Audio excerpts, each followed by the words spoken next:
to this episode. I have Ashley Davis with me today. Welcome, Ashley. Thank you for having me. Ashley is going to share about her testimony, but also just the amazing things God is doing with her now that she's not in the place that she was Mhm. earlier Yeah. on in her life. So, goodness sakes, because you are a different person than you were many years ago, right? Yes, I definitely don't look the same. Yeah, well, inside and yeah, Inside and out. out. Yeah. Tell us a little bit about your story. Well, do you want me to tell you all the tidbits or just a brief? Yeah, let's go into the tidbits. Yeah. Well, um, so I grew up in Washington State and I just call it Seattle, but it's really a lot of different areas. My mom suffered from drugs and drinking and picking all the wrong men, and I was about four, and she married finally. Things right off first glance they looked okay. Within no time, it became pretty clear that he um, was very abusive, was an abusive person. And so it was hard because he, from the age, from my age of four until my age of 10, they all partake in lots of parties, lots of drinking. That immediately came right in. And selling drugs was really big for him. That was kind of his thing. And um, and then physical abuse. So I was young, but when you grow up in that type of environment, you tend to become alert. And I just remember those days very vividly, just very vividly, the feelings and emotions and the things I saw. And but he was so abusive that he would break her, parts of her, and it's really hard to see that. It's hard to go through that and help as a child. You want someone to help and they don't, and you're told not to say anything, and you're so scared because you also get beat. And it was just really scary. There was just so much fear. It was always so much fear, and I always would get so angry at the family. Like, you can see my mom is black and blue, and she's in the hospital, or she can't walk, or she can't talk because he broke her jaw, or whatever it was. Like, how can no one do anything? No one did anything. So I was very upset about that, hurt and scared and all the things. So anyhow, when I turned 10, she had enough and she left him. And at that time, I had two little brothers, and one was one and one was five. And so I was definitely very nurturing to them, trying to keep them safe all the time. And but she had enough, and so we went to live with my grandma, and she just bolted. I mean, she had freedom, and she took it. And so my grandma worked at Boeing, and I was very close to my grandma. She was my person. We're still very connected. I couldn't do life without her, I don't think. She's still with us, but I always had great memories with her and everything. But she was still working, and she couldn't take care of us, and so I took care of the kids, and it was okay for a while, but it was hard. Finally, their dad actually cleaned up his act, and he got an apartment, and he got clean and sober, and I never saw him that way. And I told him I was happy for him, but he asked, do you want to live with me? And I said, absolutely not. And he's like, well, I can't force you to. And I said, I can't. I'm sorry, I just can't. Thank you for offering, but I didn't even want my brothers to be with him. But anyhow, he took the boys, and then I became alone. And so from the time it was about 11 at that point, until um, 15-ish, oh boy, I was rebellious, and I had freedom because my mom was nowhere to be seen, and my grandma was working. And so I didn't always go to school, and I started not making good decisions, and I was doing a lot of things, and a lot of things were happening to me because I was putting myself in these predicaments, and they were horrible things, and they were happening to me, and I just felt like I couldn't get anything out of life that I really wanted or needed. And then there were a few times where I definitely wasn't going to go back to my grandma's because She wants me to be on the straight and narrow, but then she's also not home because she works second shift anyhow. And so, I just, it was a time where as I got a little older, like 13, 14, 15, I had also gotten pregnant. Um, and that was very traumatic for me because it was something that was mine, and it was obviously not a good thing at that age. Okay, I would think I was about 14, but it was mine. It was something positive, and my grandma put a stop to that, and that was a horrible experience. I was too far along, and it was like this alley back place on back highway. It was absolutely horrible. And I really, I just know that I'm going to see that child someday, and it's going to be good. Going to be Yeah. good. I know that the Lord is taking care of my child, so that's good. But I I asked my mom if I could live with her multiple times over those years, wherever she was at someone's house, and she always said, "No, sorry, honey, I don't have room for you because I don't even have a place to live." And there was one time she did have a place, and there was a really nice room because she was living with these older people. She was trying to get clean, and she had one sister. She had another child, and she told me no. And I just always remember just feeling so alone and abandoned. But Abandoned. there was times where I would just sleep with at my friends' houses. I would just move all around, wherever I could. I guess it was self-inflicted because I could have went back to my grandma's, but I didn't feel like I could. And I just kind of felt like I was doing drugs, and I was drinking, and I was having sex, and I was doing things like I said shouldn't do. So my grandma got a hold of me one day and said, "I'm moving to Seaside, Oregon." And so she'd had a beach house in my whole life in Seaside. So that was our retreat. That's our retreat. It was our special place, and since I was born. So I said, "Okay, good. I need a new start. I'm gonna start over." Well, it didn't work, and I broke her heart because she really wanted me to be with her. I came, oh, so sorry. I came and I found the wrong crowds, and um I started, so I was about 15, about 16. Started school in the Seaside High School, about 10th grade, I think. And yeah, immediately found meth. Well, I'd had a problem with that too earlier on, a little bit, but now it was a different crowd that was more enthralled in that, and so that became my life for about a year. And so this is where God came in. This is where He told me I needed to change my path, which I think is so amazing because I'm not deserving of it. I'm not deserving of it. But throughout that part of my life where I was a child, and and then I was about 16, from those years, there were people. We didn't go to church, as you can imagine. um and my mom would get drunk and say Jesus loves you, and so that's all I kind of knew. But there were some people, my friends' parents, some occasionally would talk about Jesus.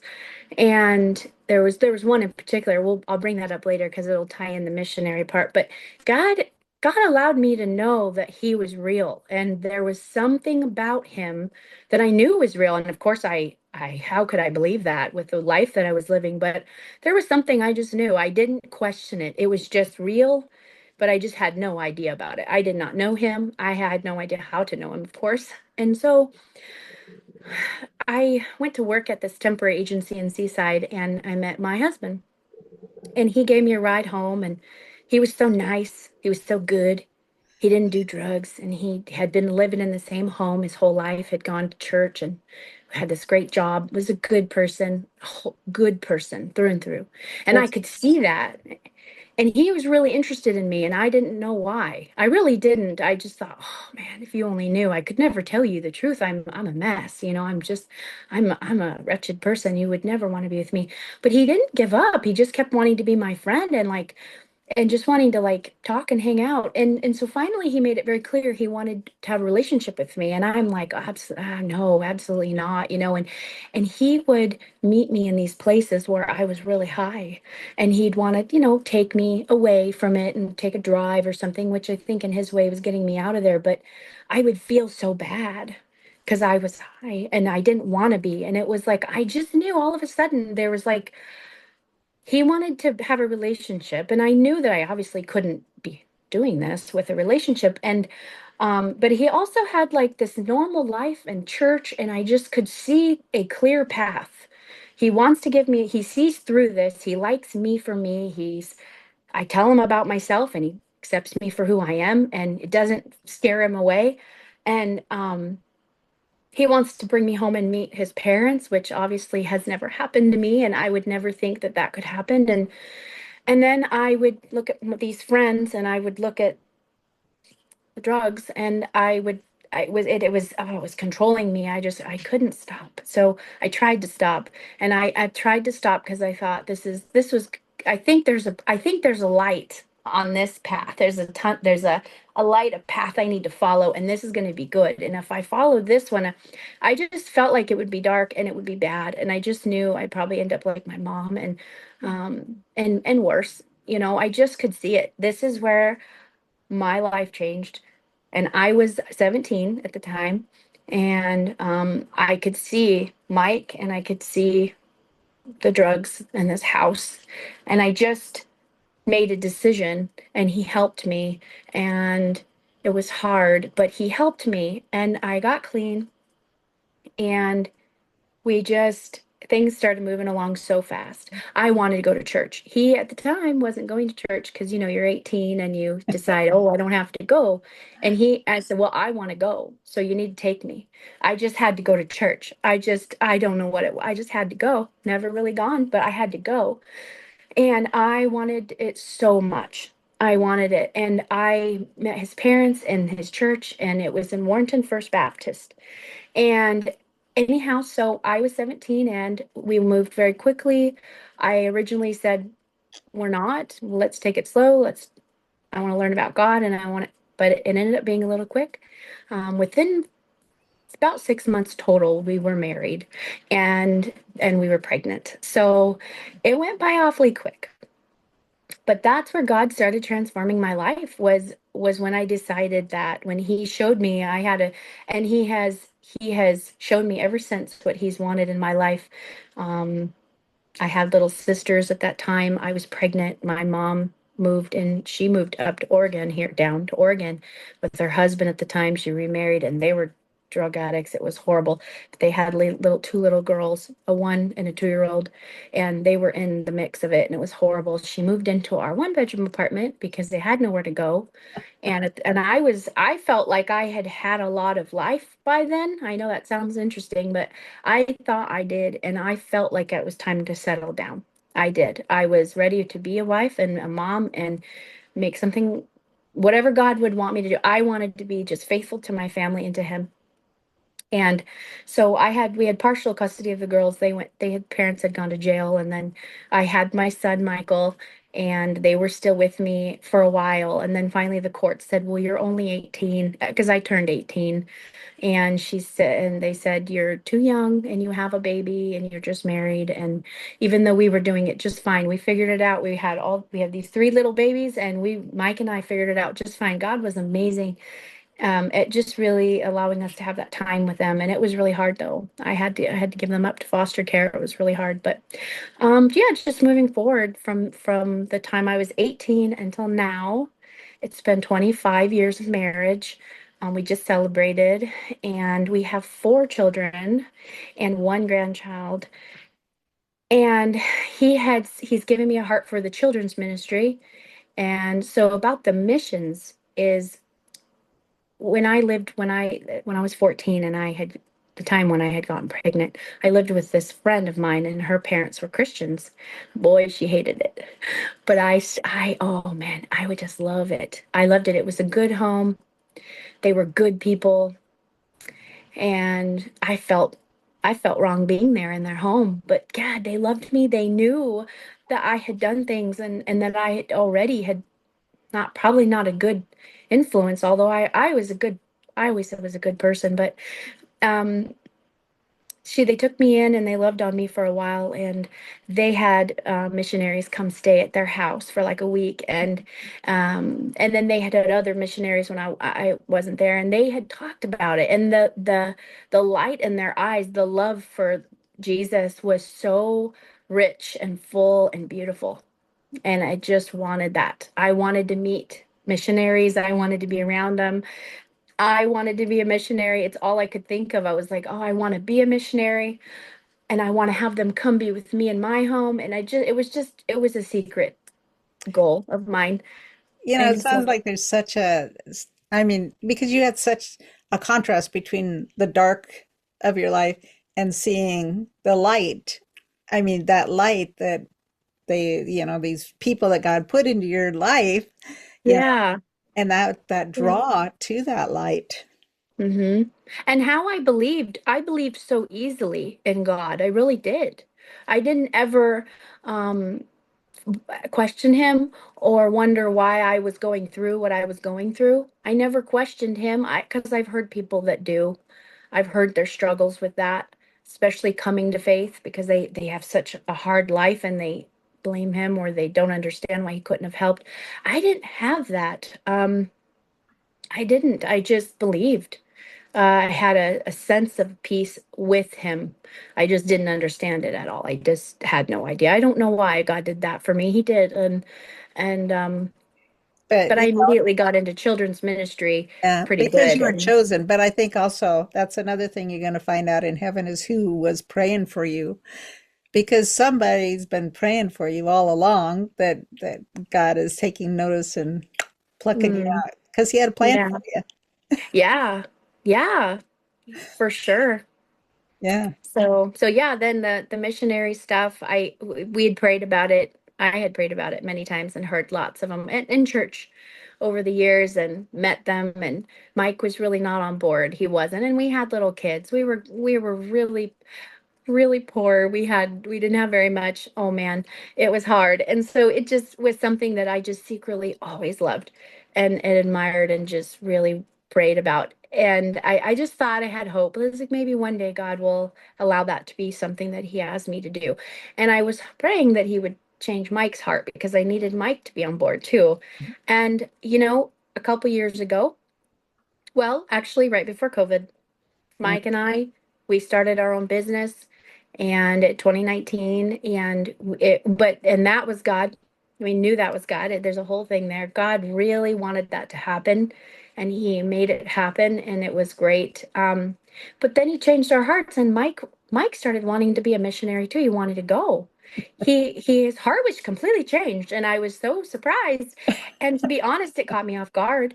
And he was pushing me in missions, to reach out to Chrissy and I did and right there the emails started corresponding and then everything shut down and so a couple years later um when we got back to work and things and we started talking about it again and we had this feeling of kind of a nudging like a yeah, little urgency almost yeah, and we both prayed and Mike had this peace about allowing me to go and not him that it wasn't time.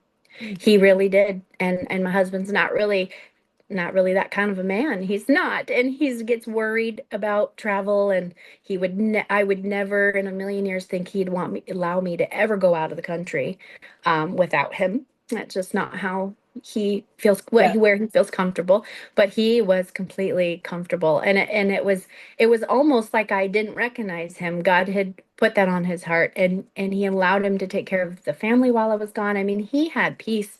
He said he'd never felt before. God did that and it was a blessing, but I've gone back 4 times and he's Tell gone us with me about once.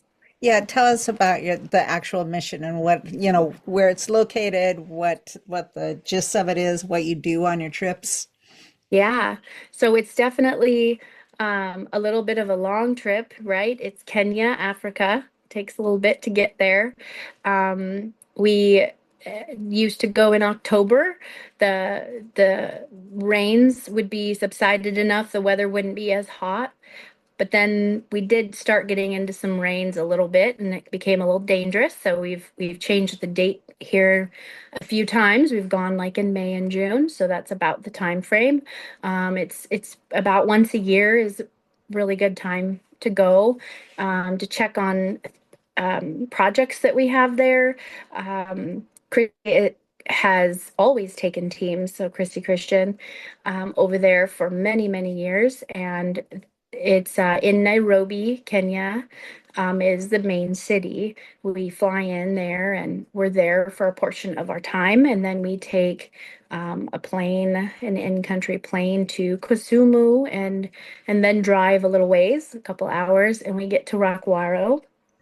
That's, yeah, and On you're, those great yeah, roads.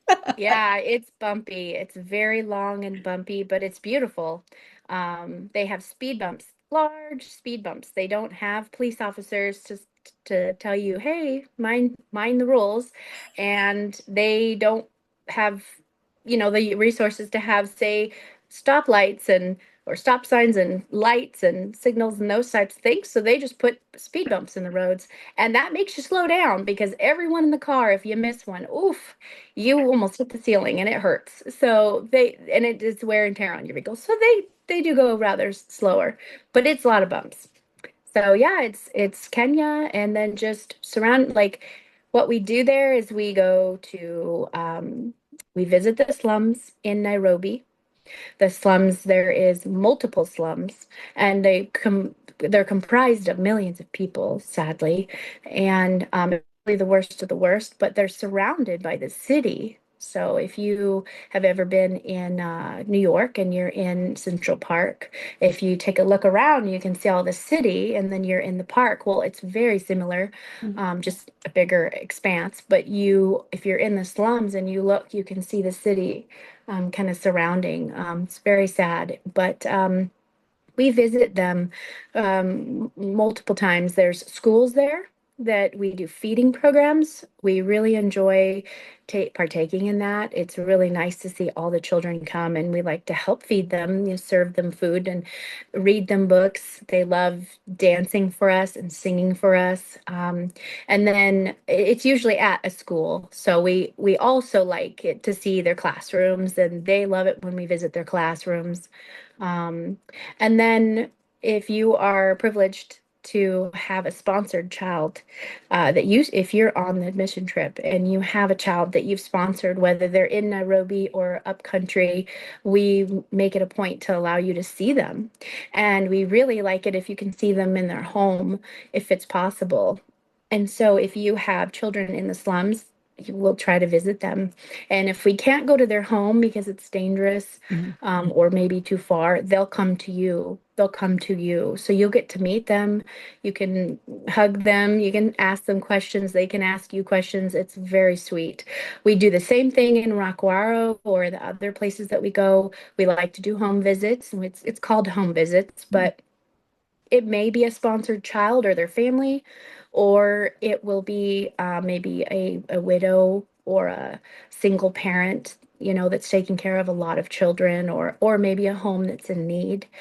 So we'll go visit them, give them some encouragement, pray with them, and maybe see what they may need. So that's really nice. And we love doing dental camps. I'm not sure how many years we've been doing those. I just know that my years that I've been there, we've been doing dental camps, and we will do an either 2-day camp or three, or we've done ones where it's multiple, two different locations. So you'll do a couple days of each. How Um, many people will go through in a day that you be? yeah, the first day, it depends. If it's a new area, the first day won't be as much as like the second day. But if it's an area where we've been before, then the numbers are pretty good. I would say somewhere around, you know, five, 300 to maybe 500. I guess it depends on where we In a are, day? or, well, sorry, at the camp. So maybe Oh, in a at the camp. day, it could be like 200 in a day, maybe. And also it depends on how many volunteers we have. There's times where we'll have more dentists, or more. So we need dentists and we need dental assistants. And then we also need other people. We need people to clean instruments, do cleanings, which is, we'd have them be separate. Um, there's, there's, there's actually there's a whole array of jobs. So Yeah. it depends on how many we can help based off of how many people can come serve at that particular camp, and we usually have a pretty good turnout. I've been to where we haven't had as many, so obviously we can't help as many, but some we've had a lot of help. We've had Yeah. people without jobs, so and we just kind of, uh, have people swap out. But um, so and that one camp that I think it was like 800, but that was a total of four 4 days, I think. It just, That's and still it depends. 50 phenomenal camps, amount of, yeah, it's a and lot. changing their lives. My goodness. Yes, they are very, very thankful. It's a labor of love. I'm telling you, it's really, really wonderful. And I went there not liking dental per se, and not wanting to, you know, see in a mouth or see blood or any of Yeah. those things, or maybe want to just I was nervous about that part. The first year it didn't interest me, so I hung out with the children. And so I had that job. But after I came home, and I don't know, something changed in me. And when I told, because I was going back the second time, Chrissy said, "Are you sure?" And I'm like, "Absolutely." I had to work with the patient, and Mm. that's what I just knew. I knew it from the moment we arrived that morning till the last. I said, "That's what I'm doing." And I did not move. I just stayed with the patients, and I all of a sudden could handle it. My stomach didn't quit because that first year I did come in there, and they did say, "Hey," like towards the end, uh, "Hey, why don't you just try it out a minute?" And I'm like, "Okay." And I was like, "Whoa, no, no, my stomach's doing cartwheels. I don't think this is a good idea. Sorry." And so, yeah, but anyhow, God changed my heart, and oh, I love it so much. And I got really good at it. I'm really good at being self-taught, and I just paid attention to what all the instruments were and what the particular dentist liked, and the process. And I got pretty good at I'm pretty good at it, and I love it. And then I love encouraging. Yeah. Oh my gosh, these people are afraid. They are so afraid. Sometimes they think we're doing witchcraft. That's one part of it. Sometimes they're in so much pain, and sometimes they don't know what's going to happen. They're just afraid because they don't understand. Mm. And they don't speak Right. even Swahili. They'll speak a mother language, so it's really hard for even our Kenyans Hmm. to that we have some that can get through, of course, because some of them kind of interchange. But sometimes it's even hard to connect. But I love putting my hand holding their hands, or putting my hand on their chest. I feel their heart, and their heart's racing. I always like to do that. It kind of tells me Yeah. how, because I can't read minds, and I love to smile at them, because that's one of my things, is smiling. If you smile, you could probably get a smile back. And if you can't, oh, I'm determined. I'm determined. I need a smile back. And I just think that that's a good thing. And then I don't have to speak words for that. And so, Yeah. but we'll That's a try gift. to give them some gospel too while Yeah. we're there. That's a, But so we're so, almost out of time. Tell me, what would you say, maybe to young people who are in the situation that you were in, what what advice would you give, or what advice would you give to those of us who see people or students who are in those situations? yeah, I would, I would definitely say be careful, not to judge people. It's so easy to do that. We look at the outward appearance, um, or just don't give a chance to some people. You never really know until you get to know someone, and even a young person, you don't really know what they've been through. And um, I think give people a chance to talk and speak for themselves. And I think if the opportunity perceives itself for you to help someone, or just sit and talk with someone, or encourage someone, I think you should try to do it. I think it would have been very helpful to me to have someone engage in me and ask if they could help me. I actually never had anybody ever Mhm. offer to help me. I would have loved that. I would have loved to have had like a foster parent, or someone to say, "I want to take care of you." I don't know. Like, Mhm.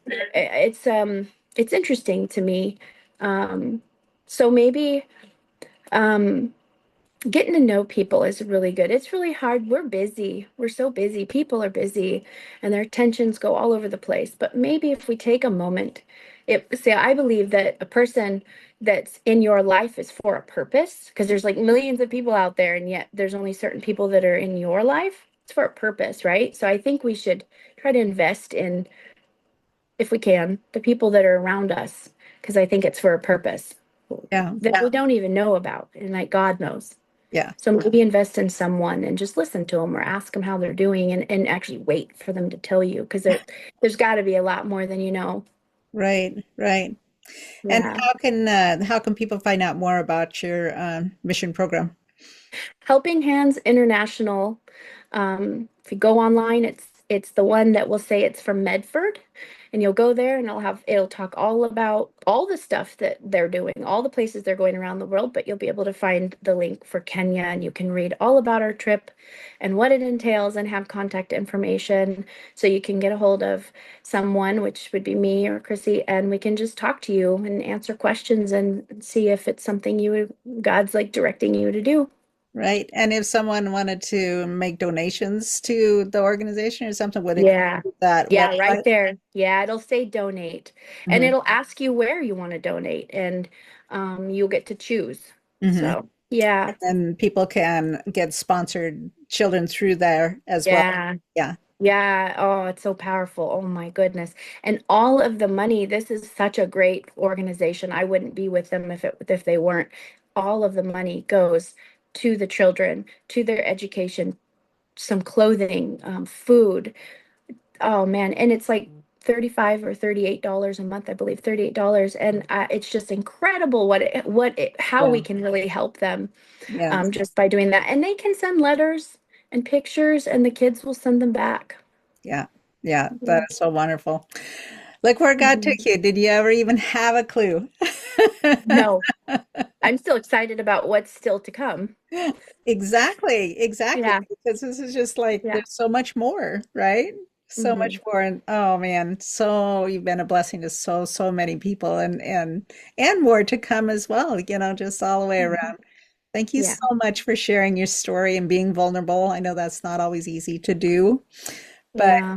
but A little nervous. But God be the glory, right? Yeah. Yeah, Yeah, even if it's uncomfortable, I'm sure I'm hoping, yeah, by hearing it helps someone else. yeah. Okay. Yeah. Well, thank you Okay. so much. All right.